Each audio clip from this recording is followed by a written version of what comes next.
Hello, everybody. Welcome to episode 8 of the Be Defending the Line podcast. We are going to discuss a lot today. I'm not feeling really good. I'm coming down with a cold or something. I don't know. Something that started my throat has moved up to my my sinuses, my forehead. So this may be shorter than usual, but the show never stops. So I can't not do the episode. I've got to be here for it, so I am here. I'm still dealing with the back problem that I had a couple weeks back. Sitting in the chair sucks, but I'm going to do it for the sake of the show here. So, what did we do last week? We had episode 7. We covered topics like ICE and the border control, kind of what ICE does, discussed the mission, showed the website, things like that. Broke down that awesome video with the tree that takes out the officer, and then obviously he gets demolished in the end. So it was a happy ending to the story. So we did cover that. We did a little breakdown. We talked about Minneapolis, and Minneapolis being kind of the fireball, the match starter of this whole year, and all the stuff going on, and that the local government is now wanting money for their mayor to hire outside officers, which is ridiculous because a lot of people have left, and rightfully so. You know, you treat your officers like garbage.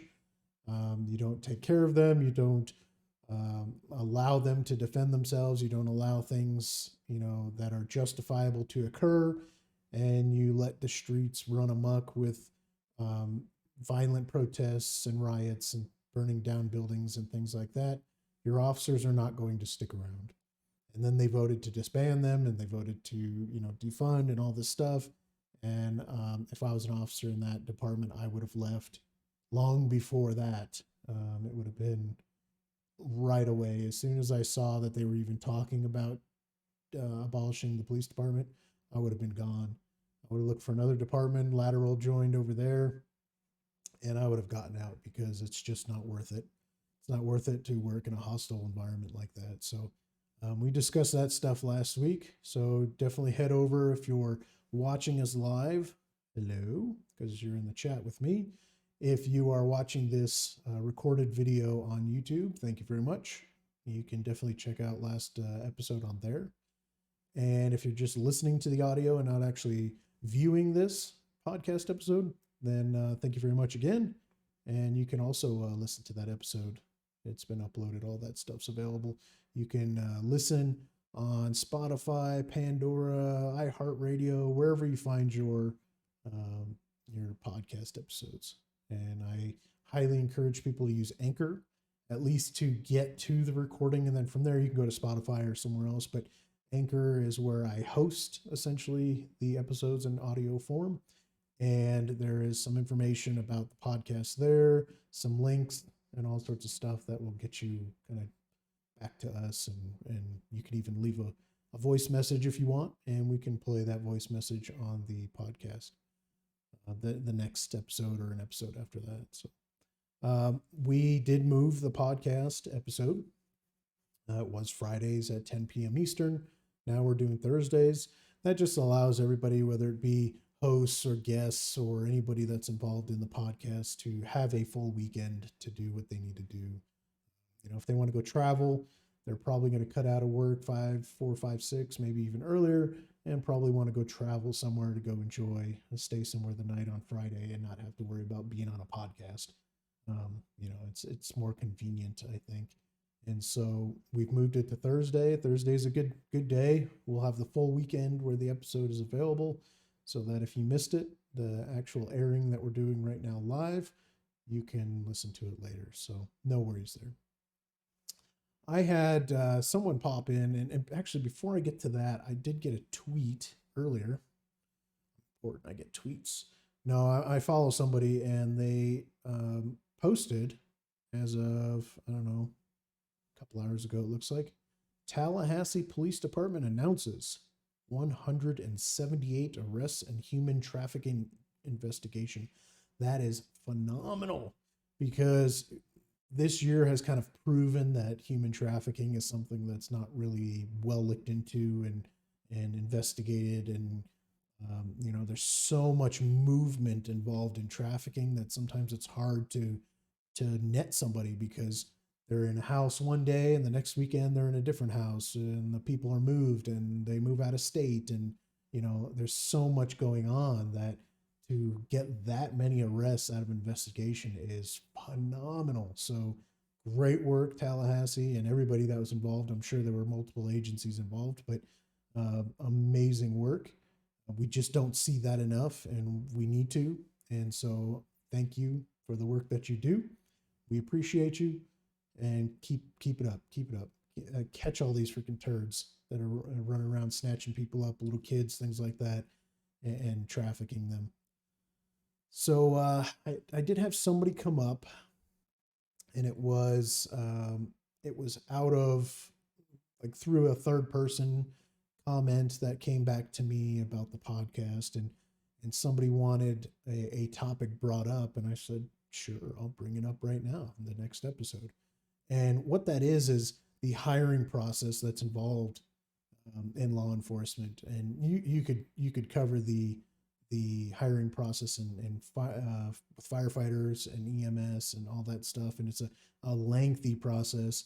It's a lot of certifications involved, a lot of things involved. So I'm just going to show kind of what I've gone through and talk about that process, and explain to people that otherwise would not know what the process is and how difficult it is. It's not easy.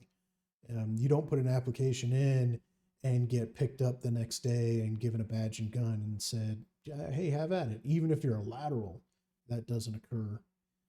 That's not been my experience in the 3 agencies that I've been involved in. And so what you see on the screen, and for those that are just listening, I'll walk through it as well, just so that you know what we're referring to here.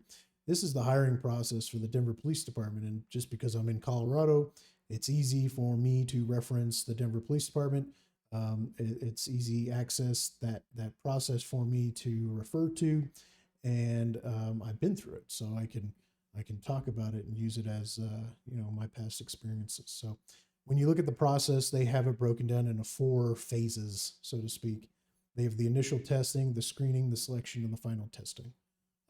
The initial testing, this is where you're going to put your application in online.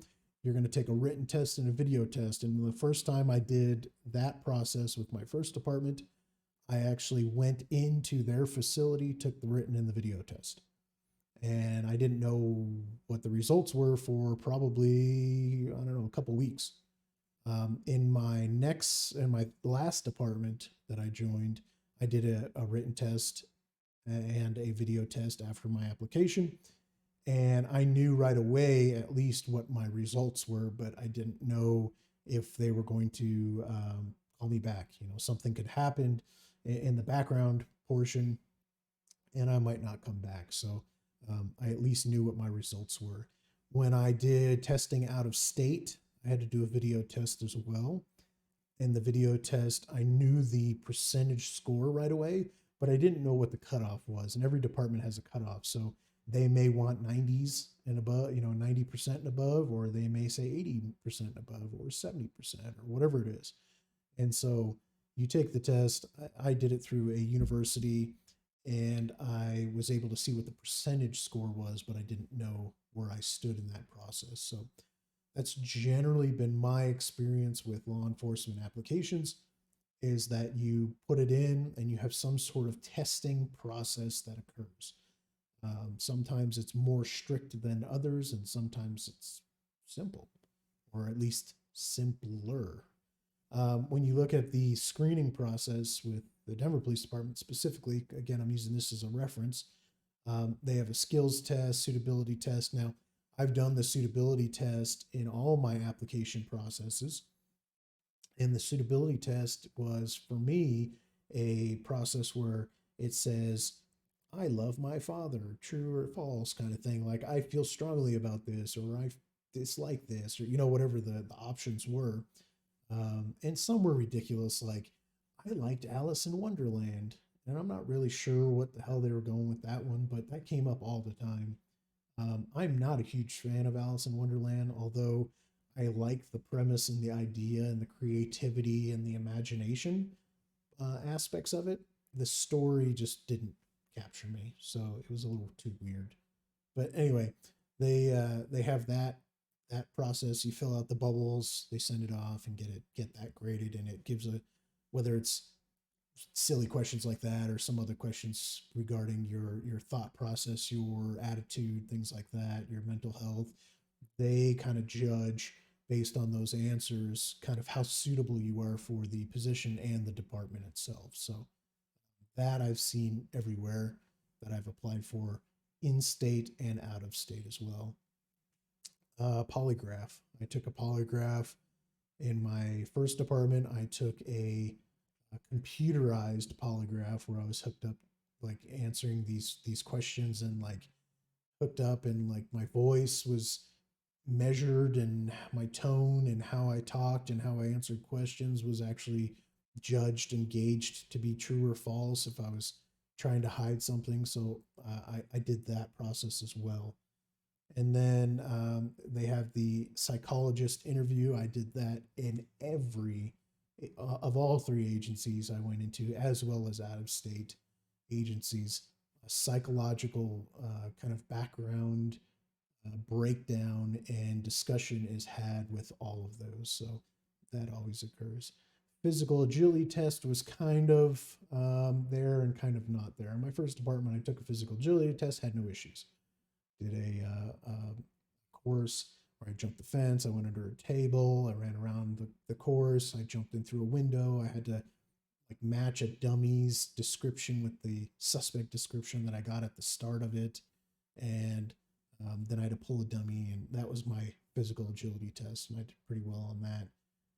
I did a physical agility test out of state where it was some crazy nonsense. Like it was a zigzag course where I had to run, and then I had to go like upstairs and downstairs, and I had to jump over like 5 feet or 6 feet, like a length. So I had to jump a length without touching the line. I had to do some other obstacles. I had to grab this machine and swing it around and like I don't know. You have to like pull it and like keep the weight from touching again. And I mean, there's just all sorts of stuff. And when it comes to a physical agility test, that is going to vary from department to department. And I took that my first department as well as out of state.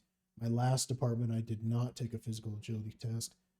I was coming in as a lateral, so sometimes there's a little bit of difference with what's called a lateral, and a lateral is somebody that is has prior law enforcement experience and meets kind of a criteria for that in order to get into that department without going through a basic academy or something like that. So I was already certified, so I was able to.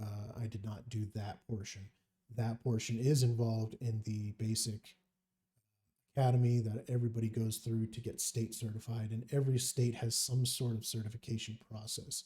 So when I was looking out of state, I was going to have to send them my training information, and then they were going to transfer and kind of like make them equivalent to what their certification is, and I would get that certification from that state. In some states, even I know an officer that came from Texas to Colorado.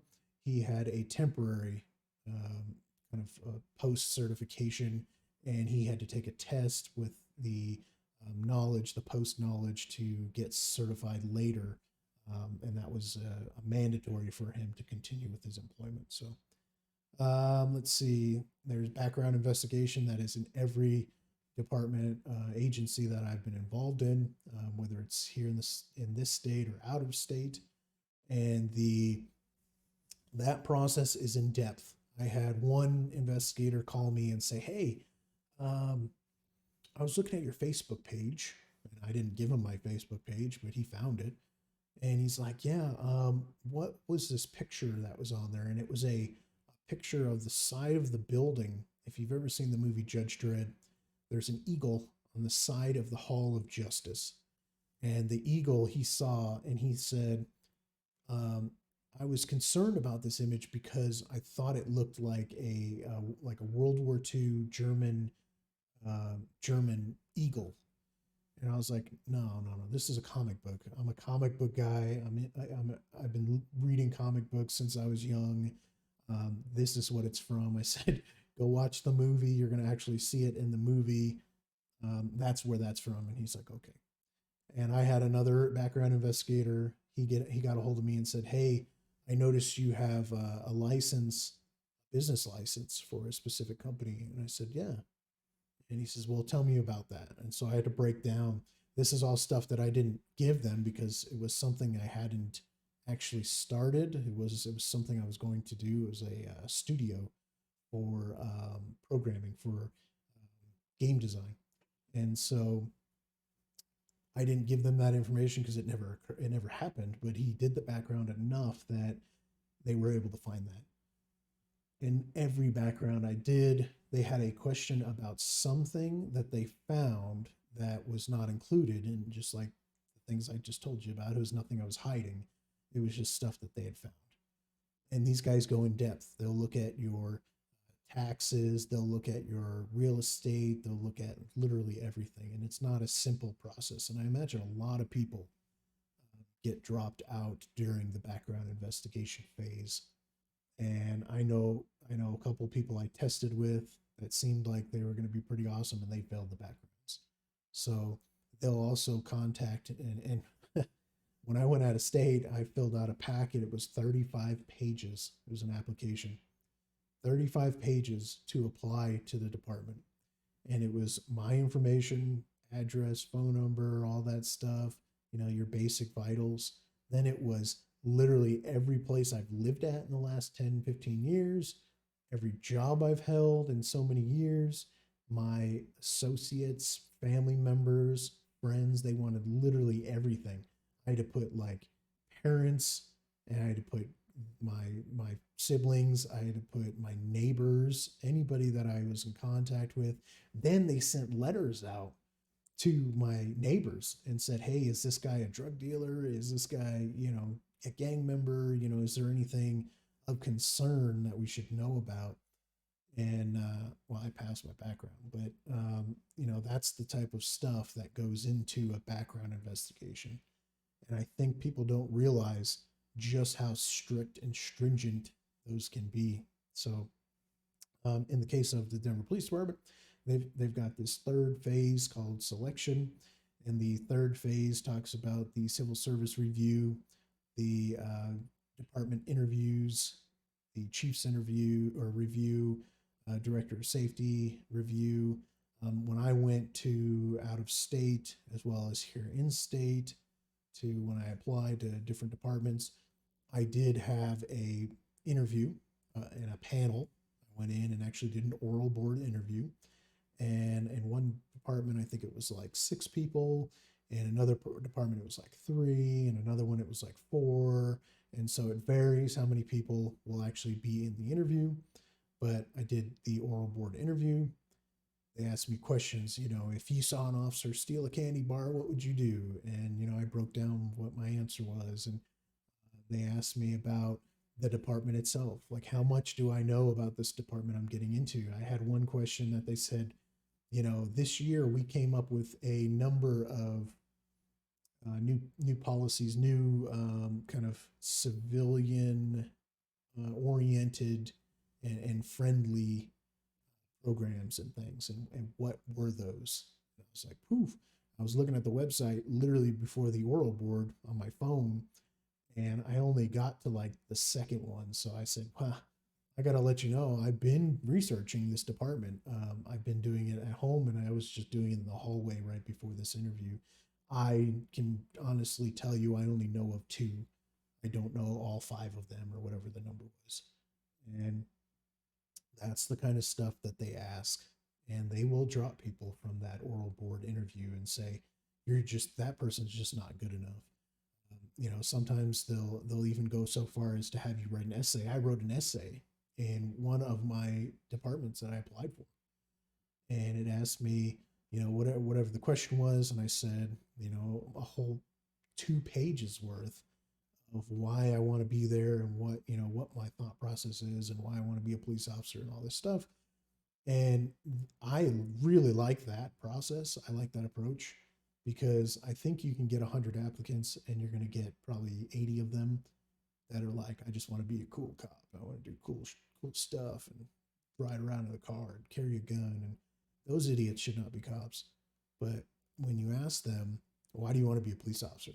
And they tell you, when I was 12, I had somebody come in and they told me this and they did this, and the officer was, that I came in contact really shaped me, and, whatever, blah, blah, blah. And I want to do that for other kids or whatever. And in my case, my very first law enforcement experience ever in my life, I accidentally burned down the bathroom in my house.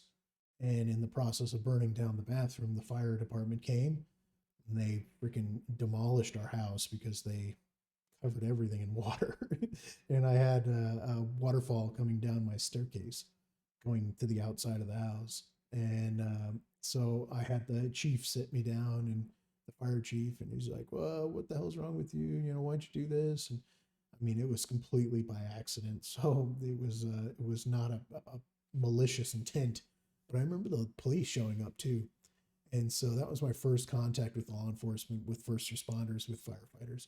And so I think I've referred to that when people have asked me, that was my first contact. It was a positive experience, although it was negative and I got my butt whooped, but it was a positive first responder experience. And because of that, I wanted to do it too. And I know that when I was that young, I was probably 4 or 5 or whatever it was, really young. My whole goal in life was to become a Marine and become a police officer. And I did both. And so my life is pretty well fulfilled in the sense of accomplishments. But, that was something I always wanted to do, was become a police officer. So I'm glad I was able to do it. And it was an experience. But anyway, so that's part of the process for the background and for the interviews. And then in another department, I actually had to go in and do a chief's interview, not with the chief, but with the chiefs, so the command staff. And so I did that. I sat down at a round table and they asked me more questions about things. And then they were like, okay, cool, do this part of the process. This is the next step. Okay. And then I had in my last department, my first department, I never did a chief's interview. And it looks like they don't do that with Denver still to this day. But in my last department, I did a chief interview where I actually went in to the chief of police and we sat down across from each other. And it was him and one other chief. And he said, we looked over your stuff and blah, blah, blah. Here's my thoughts. Here's my questions. Blah, blah, blah. And at the end, he offered me a job at that point. And so during the selection process on this website for the Denver Police Department, it says conditional job offer is given. And that's the same thing that occurred for me in both of those circumstances. And then there is a final testing section where they do your fingerprints, your drug screen, medical exam, psychological exam, and then final job offer. Now, I've done that in every department that I've applied for. If I've gotten to that phase, it was fingerprints. They run it through the federal database as well as the state database. Drug screen, I had to do a urine test. I've never done drugs in my life, so that was cool and easy. Medical test, I have had to do that, just a medical assessment. How do you feel? Are you able to do the job? Yes, yes, yes. They check off boxes. He checks me over. Okay, cool. All right, see ya. And then psychological, I've done, I can't even count how many psychologicals. And in my last department, I had to do 2. You did 1, you did a psychological test, and then they cover it, like kind of like bullet point ask questions. And then you come back at the end of the process to do another stupid test on a computer, which is basically the same questions. You do it again, and then they bring you in and have a more in-depth conversation with you. And in my first department, that was the same thing. I did a bubble test, and they had me go in and sit down, and they said, you had answered this question this way. Why? You talk about your background and why this, why that, whatever the case may be. So this is the process for a law enforcement officer, and I know that EMTs and firefighters are kind of a similar process, but maybe not so hardcore and in depth to psychological stuff and going into the background as heavily. But this is a first responder process that's pretty standard across the country. And so when the question came up is can you talk to people about the hiring process and how it works? I said, yeah, oh hell yeah, because I want people to know that it's not simple, it's not easy, it's not walk in the door, walk out the door, and you're a cop. After I was accepted in my first application process, I then went to a 6-month academy. I then went to an FTO program, a field training program, for a number of months. It's not a simple process. The whole process from start to going on the street solo is probably a year and a half, almost 2 years, including the training. So this is not a simple process. And I know many other people have gone through the process, and it was a very similar experience in and out of state, in different agencies within the state, and not just any of them that I've joined. So I hope people understand that this is not an easy process. It's not simple. It's there's a lot of scrutiny involved, and even more so nowadays, especially with mental health being the way it is. And so it's probably going to get more strict and stringent as we go.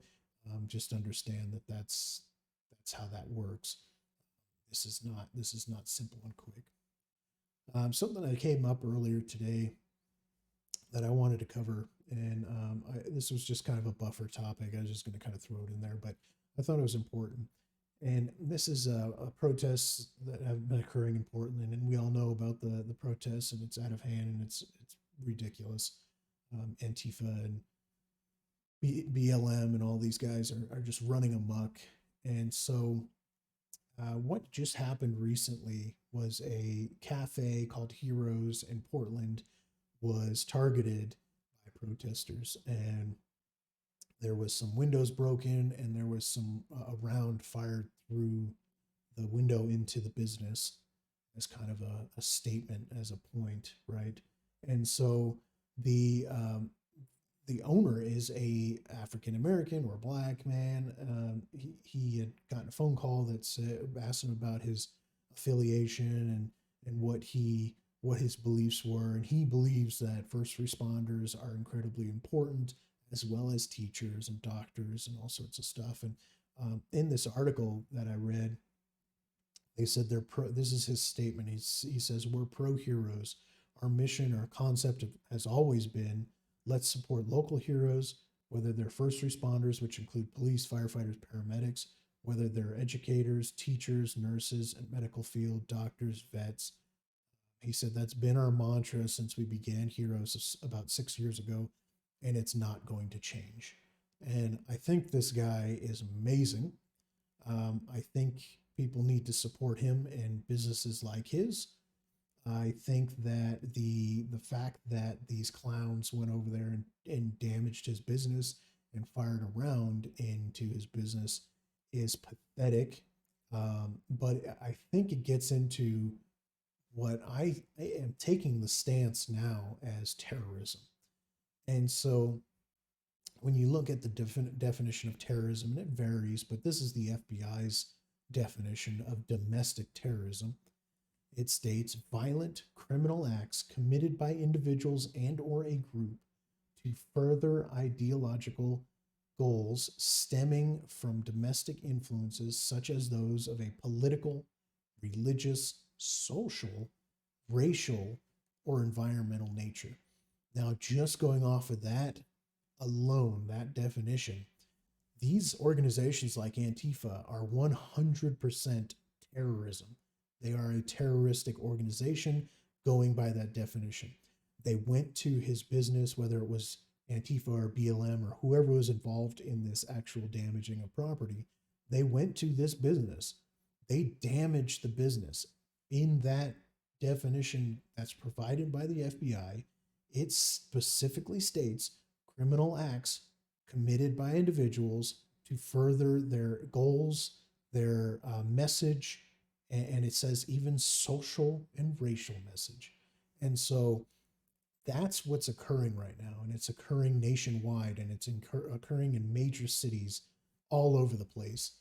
I'm sick and tired of it myself. I think we're beating around the bush. I think we're weighing free speech to hate speech, and we're not properly weighing those two, because this is not freedom of speech. You cannot go to a business, destroy the business. You cannot threaten people. You cannot fire a gun into their business and talk about that being free speech. I'll even go so far as, based off the US flag code of the United States of America, that lighting a flag on fire is not freedom of speech. Now, the courts have upheld and said that it is free speech, and I gotta, do whatever the courts say. But to me, that's not freedom of speech. That is hate. That is hate speech. Hate speech, under the definition of terrorism by the Federal Bureau of Investigation, is pretty damn clear. And so I'm sick and tired of this nonsense. I'm tired of seeing it. And I feel really bad that this guy, and I believe he's a veteran too, he is a black man, veteran, that was targeted by an organization, not an idea, but an actual organization, whether it be Antifa, BLM, or both. They targeted him for the purpose of furthering their message through hate and violence and intimidation. And this needs to stop. This absolutely needs to stop. And people need to stand up and say enough is enough, and they need to start pushing back. I'm not saying to get violent. And when I say push back, I don't mean physically. I don't mean go out to these protests and form a line of your own with a bunch of people and start beating them with bats. That's not what I'm saying. What I'm saying is, you need to stand up and let them know that what they are saying is no longer acceptable. That is no longer appreciated and should not be occurring. And this has nothing to do with first responders, although this is a first responder podcast. I feel like this should be the purpose and mission of every citizen of this country, that we need to further the great things that are occurring in this country, fix the problems that are occurring, and move forward to a productive goal. A productive goal is not anarchy. A productive goal is not lighting buildings on fire, looting televisions, and things like that. This is not productive. We need to start doing some productive things in this country. We need to mass together with a correct message that everyone is equal. Doesn't matter what color their skin is. All professions should be appreciated for what they do, because that 1%, one tiny little percent or less, is the bad apples, and they're causing, major issues. We need to get rid of those bad people and replace them with good people and continue to move forward. We don't need to defund. We don't need to abolish police departments. We don't need to do any of that nonsense, crazy nonsense. We need to be smart, and we need to do the right thing. So that's my stance, my personal stance. And I am going to continue pushing that narrative from my own opinion. And I base that on things that I've seen, statistics, and all that stuff. I encourage you to come up with a stance on your own. I am certainly not going to tell you how you should function and what you should do. I encourage you to get out there, get loud, and let people know that it's not okay. It is not okay to demolish somebody's building and fire a round through their window. That is not okay. I don't care what the reason. It is never okay. Even if that person, I'm going to go all out on this one. Even if that person is a criminal, even if that person is harboring or hiding hostages or trafficking, human trafficking. I don't care what they're doing in that building. We should not be resorting to violence and destruction to make a message, to bring a message across to people. And so I think criminals are criminals, and a lot of them are crappy. I think at some point in their life, I think everybody's life matters to a point, and I think you get to choose what that point is. So if you go down to a school, you go down to a mall, you go down to whatever, and you start shooting at people, that is where you've cut the point of where your life mattered. Because what's going to happen is law enforcement is going to respond, and they're probably, if you are still armed, will engage you and end your life, or possibly. They're going to stop the threat, but they may essentially end your life. You have chosen at that point that your life no longer matters, but your life matters. Everybody's life matters to a point, to the point that you decide it no longer matters. So I want to get away from this. This life matters, that life matters, this hashtag, that hashtag. Everybody's life matters. Everybody's, even the criminals' lives matter. They may have thrown their life away, or somebody that is addicted to drugs might have thrown their life away, overdosed, and killed themselves. Their life mattered. Everybody's life mattered. Okay. And if they threw it away, that's on them. Right. So we need to get away from this. We need to get away from this violence. One of the topics I wanted to talk about in this podcast episode was the innocent people that are ending up in prison. And the number is not high, although if you listen to the media will tell you that cops are out of control, they're jailing people.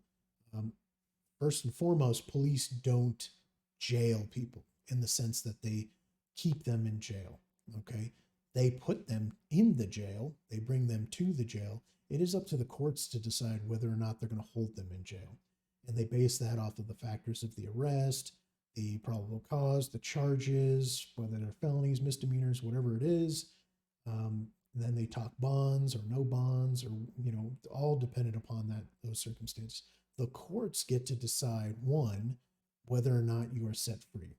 And more often than not, they are set free. I've seen some wild instances where people are arrested for very violent felonies and they're back out on the street within a week.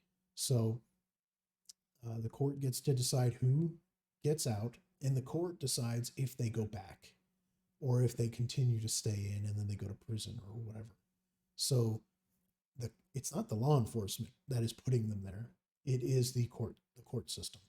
Now we have a court system that is 200 plus years old, based off of, courts. You go back hundreds and hundreds and maybe even thousands of years. You go back to the early days of Rome and things like that. And they all had court systems of some kind. I think it was the early AD Rome came up with a court system with attorneys, where you're actually represented by an attorney. So they all have a system, and we've had a system. Is it a perfect system? Absolutely not. There are times that the investigating officer is going to get it wrong. There is times that the detective is going to get it wrong. There are times that the attorneys are going to get it wrong. And there are times that the jury is going to get it wrong and ultimately put this person away. And so I think that we see it happen, but it is certainly not a widespread, ridiculous, crazy problem, epidemic that the news would have you believe. I've heard as low as 2.3%, and I've heard as high as 10, which is actually represented in the article that's being displayed on the screen. Although the more average numbers I've seen is around 5% being the high number. So roughly, if we go by the 10%, 1 in 10 in jail are actually innocent. And so let's talk about that, because people have this impression that innocent people are just being thrown into jail, and that's not what's happening. So there is an investigation. Let's say it's a robbery, and the guy goes in with a mask on, So you don't get to see his face. He's got gloves on, so there's no real DNA. But as he's leaving, he's spotted by somebody who puts him into a car, like a certain type of vehicle, maybe even a license plate, which leads to the house. They go basing off of statistics, height, weight, all that stuff. They bring the person in for questioning. Maybe their story doesn't add up, whatever it is. They get a lot of circumstantial evidence, let's just say, and that goes to court because at that point, the officer or the detective or whoever's doing it, they're going to have to make a determination on does this meet the criteria for the statute for the charge. That then usually gets sent up to a district attorney or somebody to look at and say, do you agree with what I'm telling you? And they say yes, or they say no, go with this charge instead. And then they go to jail, and then they go to court. And when they go to court, that case is presented. And if it's completely circumstantial, which I imagine the 1 out of 10, if we're going by 10%, they're probably circumstantial, or they're from a time long ago, which is probably most of these people in jail, are a time from long ago before DNA, before, all these crazy cameras and all these things that we have, facial recognition and things like that, that they were put in jail. They went to court system, they were found guilty, they went to jail. 30 years, 40 years later, or whatever, they end up running the DNA. Oh, this isn't the person. That's not who it was. And they're released. And I think we see that not a lot, but we see it enough to understand that the court system, the judicial system is not perfect. It never has been. It's getting better, but it's still not the best that it could be. I don't have those answers on how to fix it, so don't ask me. But I'm under the impression that we are not jailing a ton of people for being innocent. I think you have some people like I was doing an investigation, not law enforcement investigation, but kind of on the side. I looked up a murder that occurred, and the guy was arrested. And he goes on to tell investigators that this is where I went, this is what I did, this is how I killed him, and then I left. And then they were like, well, man, this doesn't really match the evidence. What about this? What about that? What about this? He left this stuff out. The way he says he bound the person just didn't match. There was evidence that he was 5 hours away when it occurred, so it didn't add up, the story. So sometimes that occurs. Sometimes they get into the judicial system, and at that point, it's kind of the courts and the DAs to prove the case. Sometimes it doesn't get that far. The case gets dropped. And so sometimes you have people that are innocent that want to be there.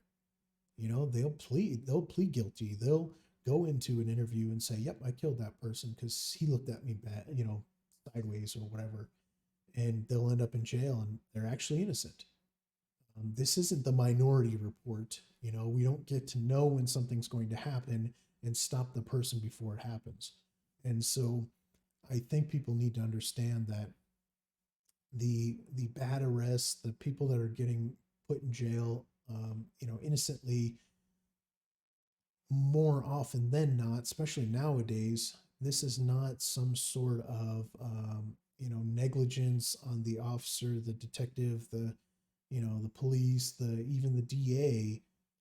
They're not doing it kind of criminally, or they're not doing it negatively. They're not putting this person in because they just don't like them. There are circumstances, there are things and evidence and witness statements, and sometimes that's all you've got is you've got a witness that sees a person. They go in, they do a photo lineup or whatever it is. Back in the day, it used to actually be lineups where people are standing behind a glass, and they said that's the person, and they point them out. And I imagine there's lots of people that went to jail just because they looked like the bad guy. And then they go to court and they don't have an alibi, they don't have good information. There's no evidence to show that it wasn't them, and then they ended up in there. And I think times have changed, and we've kind of gotten away from circumstantial cases. I think you see a lot more where there's good evidence, and the ones that get off are the ones that get off on some sort of technicality. And I think we see that a lot. I think we also see a lot of district attorneys or whatever it is, just not wanting to go to a jury trial with that case, and they drop the case. So I think a lot more people that are guilty probably get off way more than an innocent person goes to jail. So just kind of understand that that's how that works. One thing I wanted to bring up, I think is important, is the fact that officers, especially nowadays, I can't attest for the 60s, the 50s, 70s, even, some of these time periods where racial injustice and racism was so strong that people were being beat, they were being arrested, they were being, all these things based on just their skin color. You don't see that a lot anymore. And I think that's because of the hiring process is better. I think the social stance that we've taken and said, this is not acceptable, this is not okay anymore. I think fewer people are getting in. I think the ones that are getting in are not wanting to make that stuff known. They'll go and be racist on their own time, but they're not going to do it necessarily in uniform, because it's going to be the end of their job, and they're going to go to jail, and all sorts of things are going to be bad. So I don't think we're seeing that quite as much, but understand that more often than not, nowadays, someone is not being jailed because of their skin color. You can pull up stats and you can show that this city has more arrests of this kind and blah, blah, blah. And I can tell you that it's not a global, it's not a national thing that's happening. There are pockets of places where the majority of arrests are Hispanic, the majority of arrests are Black, the majority of the arrests are Asian, whatever it is, the majority of contacts, the majority of this, because of the population. You can say that the population is only 2% in the United States of XYZ race, whatever it is, but pockets and neighborhoods tend to have a higher percentage of one kind. And so it should not be surprising that when you go into a pocket in a city that has a very violent crime, things that are occurring, and you're jailing people of a specific race, or you're contacting them, or whatever, that should not be surprising, because that's just how that works. With you go to a section in the South, you go to somewhere in Texas or wherever, you may have a more white population. The arrests and the uses of force and the contacts and all that stuff are going to be that race. It's not that they're racist against those people. It's just that that's how that occurs. And I think people need to understand that. So when you look at I cannot speak for the pre 1980s, the 70s, the 60s, the 50s, even before that. I can't speak for those people that are in jail, because that was a completely different time period. And there very well may be people that are in jail because cops back in the 60s, the 50s, 70s, whatever it is, fabricated evidence, did all this stuff to put that person in because of their skin color. So don't confuse that. I believe that's actually occurred. I'm not saying that's never occurred. I'm saying it's less likely to occur now than it had been in the past. And I think that's unfortunate. I think those people we need to reevaluate and make sure that this is a legitimate case that they're in for. And if they're not, we need to get them out. We need to test DNA. We need to do all the fingerprints and everything else that back then they didn't really do. And we need to get these innocent people out. And we need to do better. And the system needs to do better. The court system needs to do better. If it's a circumstantial case, is it right for it to go to trial? Is it right for the person to go life in prison or death sentence or whatever it is, based solely on more circumstantial than real solid evidence? And then as a jury, you get to be a jury of the peers, and you get to be on there. And I've had to do it myself, where I went down for jury duty. you can sit there and listen to the case and listen to the evidence and listen to all the statements and even maybe even hear from the defendant themselves, and you get to come up with, is this credible, is this good information, is this bad information, is this person guilty or not guilty, and then you get to decide. And so you have a power as a citizen to do that. And I highly recommend, don't try to skate out of that stuff. Get involved, make sure the right people are going to jail, not the wrong people. So what I want to do is I want to show a video, and this is a shooting that the video was just released.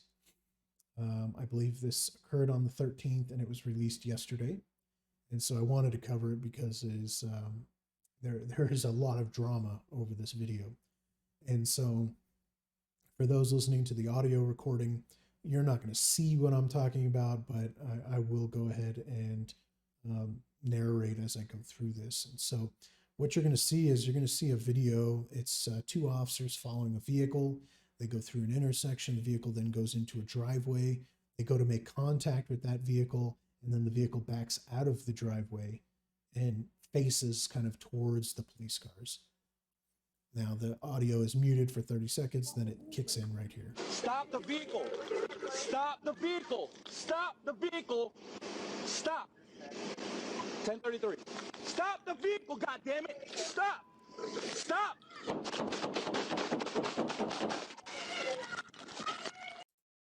Now this is Brevard County. I'm not familiar with that county, but I am going to go back and kind of do a little bit of a breakdown on the video. But so you have two cars positioned, and this is what some officers would consider to be a felony stop. Okay, you pull up, you get out. It's not necessarily a felony stop because it's kind of backwards because they're facing them, and so it's a little bit different, but it's a felony stop in the sense that the officers are out of the vehicles, they have guns, they're ordering them to surrender. Now the beginning of this video, you see these guys turn into this driveway, and then you see the officers pull up. Now, looking at the screen, if you're a visual guest for the podcast here and you're watching the video, you can see that this is a small street. This is a little road. On the left-hand side is a driveway that goes to a house. There is no way to get out of here unless you go off-road. With the way the officers then position their vehicles side by side, there is no way to get out of here. You are essentially trapped unless you drove the other way, which is looks like a straight road. You could have gotten out that way, or you could have just surrendered and actually be contacted by police like a normal person and not done anything silly like try to drive over a deputy. And so here you have one deputy gets out of the car. They then go behind the police car to the right side. The other deputy comes out of the kind of dash cam car and goes to the left. Now, in this position here, you see the vehicles facing kind of the middle of both police cars. Okay, there is an officer who has stepped off to the left, and they're at about a 45-degree angle to this vehicle. And whether he should or shouldn't be forward is kind of up for debate. What I think is occurring here, just based on watching this is my interpretation. They've given commands. They've said to turn off the vehicle. They've said to stop. They're not listening. It looked like possibly the passenger window is down a little bit at this point, and he goes off kind of offset to the left about 45 to make contact with these people, is what I think. And I'm looking at the front of this vehicle and I can't see hands. I can't see faces. I can't see anything that's in this vehicle, and that would be a huge concern to me. The fact that I can't see what's going on. They could be holding a gun straight up into the windshield ready to shoot me, and I would have no idea because I cannot see into that windshield. There's a glare on it. It's just hard to see. So going offset allows me to see in the interior, removes the glare off the windshield. So it allows me to see. It allows me to make contact. If the guy, I'm sitting there giving out commands, I want to get out of the way because the car is facing the police cars. So I offset myself so I can make contact. Now at that point, the driver then turns the wheel. They're backing up more. Then they stop. They turn the wheel directly at the deputy. You can see in the video right now that on the left hand side, it's the left side of the video, the right front passenger wheel is turned towards the deputy. The deputy is out trying to make contact. Now, in the old days of policing, this would have occurred and we would have ran up and smashed windows and yanked people out. And that's just the old way of policing. Okay. I don't think he was doing that here. I think he would have started smashing windows a long time ago. That's not an acceptable tactic in law enforcement anymore. You still see it every once in a while, and people need to stop doing that. But that's not appropriate. He is still away from the vehicle. He is not right on top of it. And the driver turns the vehicle towards the deputy and then accelerates towards the deputy and almost hits him. He may have hit him, I don't know. But he is certainly driving directly at the deputy. This is clear self-defense on the shooting of the officer and into the vehicle. If he's shooting at the driver, I think 2 people were killed. So that's a little sketch in the sense that we need to account for all our rounds. And so if he's spraying, which didn't sound like he was spraying, but he did some rapid fire in there, you need to account for all your rounds and make sure that innocent people aren't killed. So I know a lot of departments have policies now that state you cannot, in any circumstance, unless presented with a weapon, shoot into a vehicle. If the vehicle drives at you, you have got to jump out of the way, and that's all you're allowed to do. That is not an acceptable response to a vehicle coming at you, necessarily speaking. Shooting the driver and disabling the vehicle is still an acceptable response, but some departments have taken up that policy approach and said you cannot shoot into a vehicle. And then those guys are not allowed to do that, period. And so I'm not sure what their policy is on this, if they're allowed to do that or not. But it's a scary situation to be put into where a vehicle's coming at you. And I've been struck by a vehicle. I still have a messed up back from being hit by a vehicle that I was pursuing. And I got out of the vehicle and kind of went towards the front left, just like this officer did, not as far. I was still at the front of my vehicle, and that vehicle came out, whipped around, and when it whipped around, hit me with the front of the vehicle into my chest and threw me backwards like 5 feet. So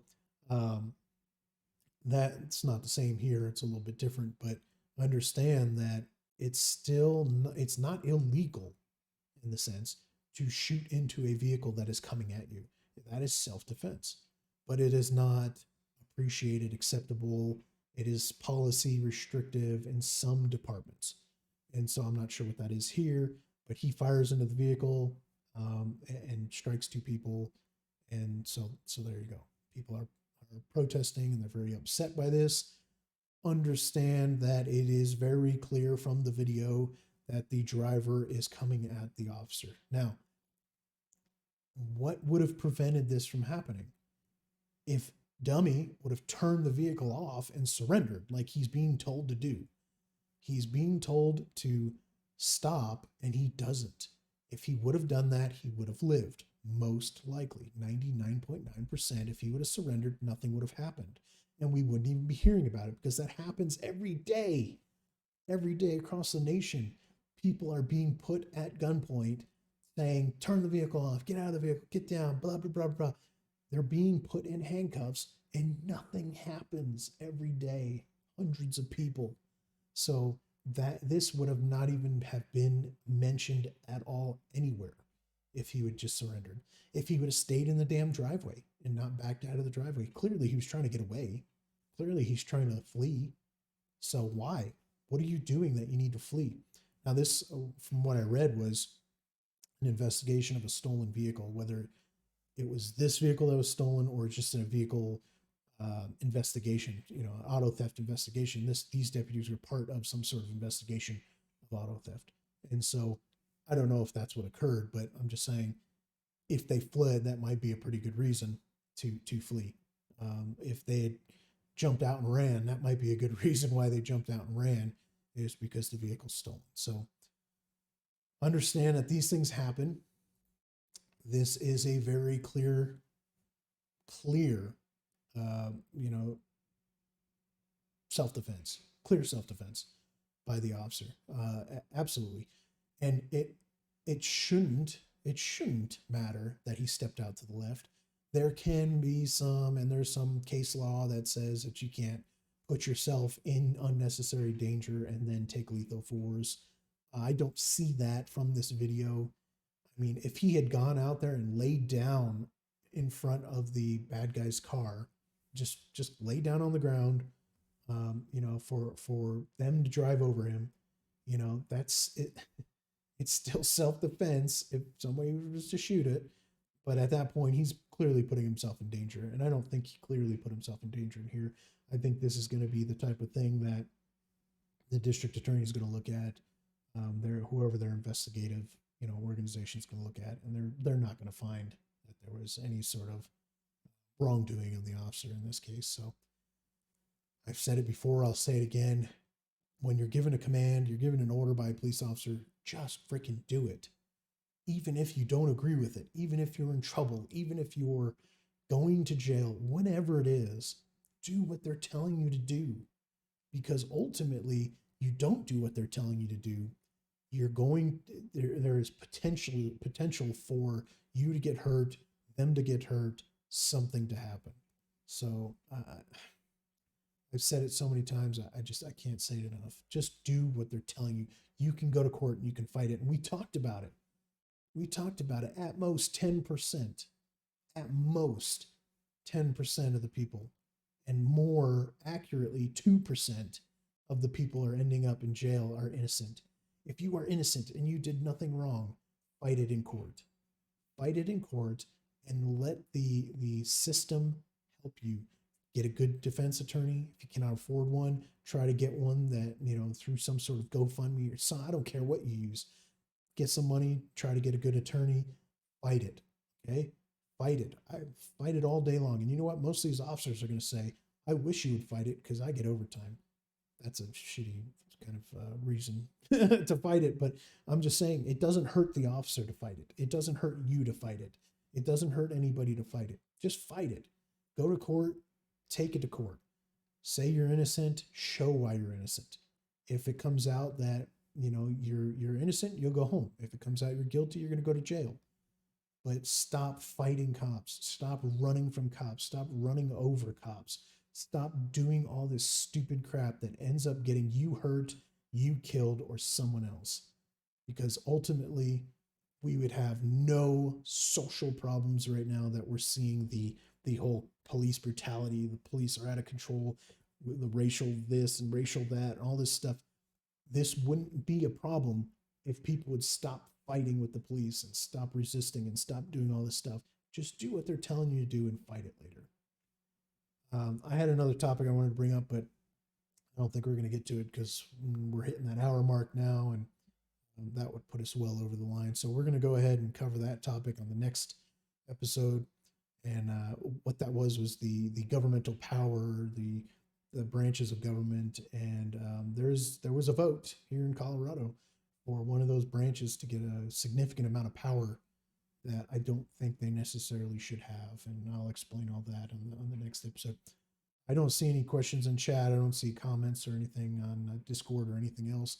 So I want to thank everybody for being here. I want to thank everybody live that's viewing and sitting with me and listening. I can see on the screen that there's a few viewers, so I appreciate you. I really appreciate everybody that's hit me up on YouTube and watching the episode there. And I greatly appreciate each and every one of you that listen to this podcast in audio form, because you guys are amazing. I do this for you. I don't do this for me. I do this because I want to get that information to you. I want to educate. I want to help people. And I want to spread the mission and the goal of defending these first responders, because they're out there every day. They're on the line. They're doing, you know, right now in California and other states are fighting fires, and they're not at home with their families. There's law enforcement every day going home, you know, beaten, battered. Some are not going home at all. they're getting killed on the streets, and this stuff has got to stop. And we've got to defend these people. We've got to protect them because they're out there doing it for us. So I want to thank everybody for being here, listening, and I'm going to catch you on the next episode next Thursday, 10 p.m. Eastern, right here.